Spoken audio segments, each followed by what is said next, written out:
Well, I just had a question in regards to chemical peels. I normally don't do chemical peels just because I'm hesitant. Like, I'm very careful and cautious when I do chemical peels with dermaplaning. So you would recommend it's fine to do chemical peels, combining it together same day It appointment. is. Yes, it is.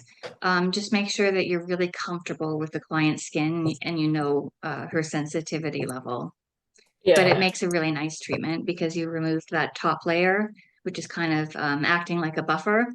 So the peel can penetrate a little faster and deeper into the skin.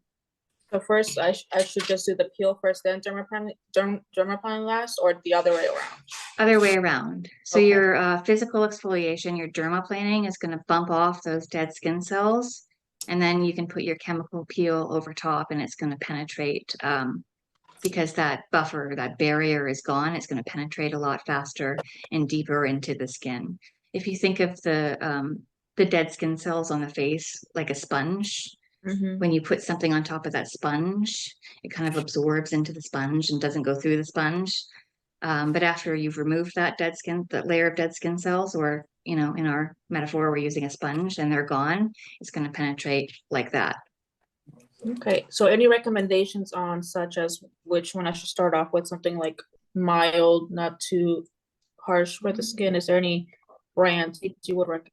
I don't have any product recommendations for you because we don't support specific product lines. Okay, We focus primarily on skill-based education.